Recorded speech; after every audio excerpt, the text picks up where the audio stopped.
In April 2024, Sangeeta Maiska was dismissed from her job as a talk show host at the UK radio station LBC.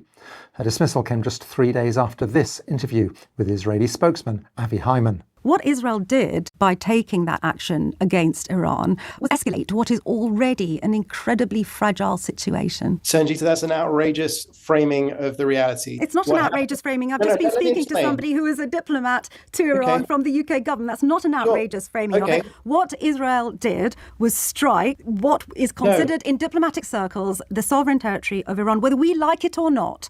And there was undoubtedly going to be a blowback. Sangeeta Maiska never appeared on air again. It was the last in a series of interviews where she had forcefully held Israeli officials to account for crimes in Gaza. Her listeners reacted with fury at what appeared to be the crude silencing of one of the few journalists to show courage and journalistic integrity in the early months of the genocide. Through her lawyers, she responded by pointing out that her LBC contract legally silenced her from discussing her dismissal. Shortly after Maiska was dismissed, it brought in Vanessa Feltz, a supporter of Israel. Sangeeta Maiska, thank you very much for joining us. Thank you. Thank you for having me. You're actually quite limited in what you can talk about in terms of your own experience, aren't you? I'm not allowed to talk about the circumstances of why I was dismissed from air. So, I'm going to stick to some notes. And for those that don't know my story, the reason is as follows. In April of 2024, I was working at a radio station called LBC Radio. And I had a very, if I say so myself, a very successful show on weekend afternoons. Because the listeners asked me to, I went and watched your documentaries about the Labour Files. The Labour Files. And it was because the listeners kept coming back to me, asking me to do it.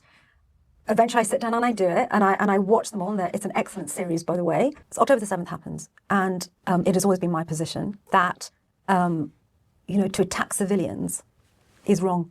I don't care who does it, it's wrong. And I was very clear about that. But as you remember, 10 days in, Israel had laid siege to Gaza. And it was already killing enormous numbers of people. Aid trucks were being almost reached a halt. Electricity and water were being switched off. And it was very clear at that stage that this was collective punishment. Yeah, it was blindingly obvious. It was to anyone. Yeah. But you and I both remember what the atmosphere was, particularly in terms of the media coverage of what was happening. On the 28th of October is when I did my first interview with an Israeli official. And I carried on doing them, and I carried on doing them with Israeli spokespeople and the IDF. And those interviews, all of those interviews went completely viral. You know something's up when people are sending you back your own interviews and telling you they're being shared. It was just weird and disconcerting, and I wasn't used to it. And I would have people ring up saying, "Please keep going, please keep going." Yes, because you were calling people to account. You were holding the Israelis to account, which many other people were not doing at that time. Absolutely not. This is 2023 into 2024, and in my view, the British media has a lot to answer for. Roll on, April 2024. It's the middle of April. I do a final interview. I'm not allowed to go into everything that happened. But I do that final interview with an Israeli spokesperson, and I was told that I was now surplus to requirements. And what followed after that? Well, two things happened. I was reminded of my employment contract. Now, the original employment contract contains two things. It's a confidentiality agreement and also a non-disparagement agreement. And these two things last in perpetuity. That's right, folks. I'm not allowed to discuss what happened in the run-up to the events of my dismissal or afterwards forever. The terms of that disparagement clause are so wide that almost anything I say can be interpreted as disparaging Global and LBC. Global is a parent company. At one point, I've never talked about this, at one point, the solicitors acting on behalf of Global and LBC told me that they had been monitoring my social media, and where I had liked tweets from people saying we miss you and we support you, that was presented to my lawyers. And the implied threat was, if she carries on doing this, that's a breach of contract. And I completely fell apart. First time that a listener set up a petition to have a presenter reinstated, they got over 30,000 signatures in just a matter of weeks. There was an open letter, and thank you to everyone that signed these petitions and letters, an open letter from academics and lawyers and Alex Crawford at Sky, Lisa Doucette at the BBC, who was saying, what are you cannot just take a broadcaster who's done nothing wrong off air. That's wrong. It was that level of public support that I think that helped me get me through what was extremely difficult, because presenters on the station joined in the attacks on me online. I have screen grabs of all of this, and these attacks on me only stopped in the June of 2025, so a year ago, and that's because I had to hire another set of lawyers and spend even more money on sending legal letters to LBC and Global, saying if they carried on like this, I would take action. And just to be really clear, I want everybody watching or listening to this to understand, there has been no settlement. I have not taken a penny in settlement.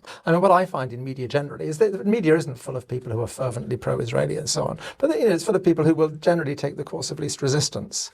And they just know they're entering a world of pain if they start to speak up around this. It happens to people at lower levels as well. I mean, I know an editor for whom work just sort of dried up. So people who are more invisible as well. It was always freelance, remember, so what happens with people like me is the phone simply stops ringing. I think that there is a kind of, because of books and Hollywood and fiction, there's this idea that every journalist who's in journalism is there because they want to tell the truth and they want to hold power to account. That's just fantasy. That's for the birds, right? It is full of people who, like any other profession, are careerist. They want to keep climbing the greasy pole. They have to make a living. You have to earn a living. But also they want to get to the six-figure salary status. They don't want to kind of put that at risk. And, they just don't want to rock the boat. Genocide is genocide. It's not an issue. It's a crime, and it's a monstrous crime. Correct. And there is nothing in any kind of, as far as I'm aware, in any kind of journalistic handbook that says that crimes against humanity should be both-sided. You don't just lie to people, because the great problem with lying to people is they don't trust you again, and it totally affects the way they will report your statements in future. Unless you are the Israeli government, in which case every day is a bright new dawn, and with the slate is wiped clean, and we carry on reporting statements. We carry on two-siding things when, on the one hand, you have massive evidence of the most appalling crimes. On the other, a patently absurd denial, and they're presented as if they're equal, and that's not journalism. In this age of engineered algorithms, if you really want to keep informed, please like and subscribe to our YouTube channel, and click on the bell so you never miss a video. And if you want to support the vital work we do exposing the powerful, please consider joining Double Down News on Patreon. There are very high-profile journalists who, in the last 2 years, we go to journalism conferences or whatever, who've totally blanked me. Very well-known people totally blanked me during that period, looked through me, and yet and have repositioned themselves as people who were always questioning of the Israeli position. And it's all bullshit. One day everyone will always have been against this. Completely. I did an interview, that interview, and within 48 hours I was told I was no longer on air. That's as much as I can say, because that's a statement of the facts. During that period, I had nurses, teachers, doctors, healthcare workers message me saying, this is happening to us. We are facing disciplinaries, we're losing our contracts, we can't get employed anywhere else because we've expressed an opinion that is considered pro-Palestinian. And we're seeing our job opportunities dry up, and there are a number of doctors are now going through tribunal processes, and it's going to be very interesting to see what happens there. But if the doctor working next to you has been fighting in Gaza for the Israeli army, you're just meant to suck it up. Correct. I'll use the skills that I have, just as you're using your skills, to tell the stories that really, really matter, that aren't getting covered elsewhere. And, I'm really pleased that I've now been working with The Nerve. Sign up for their free email, choose to subscribe. Been working with Middle East Eye, another really good news organisation. I can tell you now, I have not had any editorial interference at all from either of these two employers, and that was part and parcel of my agreement to go and work with them, But this really is part of the logic of this programme of Double Down Newswatch, that the independent sector is now so important for a whole bunch of reasons. The cognitive dissonance of the political media class on Israel and on Gaza is so extreme that it creates this enormous space. One thing I feel very passionately about, having gone through all of this, is the number of NDAs, confidentiality agreements, and disparagement contracts or clauses that exist within journalism in this country. It's wrong. It's wrong. I can understand, confidentiality agreements for a time-limited period. So, for example, in the city of London, they only in the world of finance they only exist for 2 years. But to gag people to the point where I wasn't allowed to discuss the fact that this existed with my own family. It is oppressive, it is one-sided, and it completely goes against natural justice. And it, just to be clear, Global owns more radio stations, commercial radio stations in this country than any other player in the market and owns more radio stations across Europe than any other commercial player. So once these kind of contracts become embedded in the work ecosystem, not just at Global, but elsewhere, we need to start pushing back, right? This is about the future of journalism and the future of the truth. We have no legal protection in this country. Nothing, zero, nada.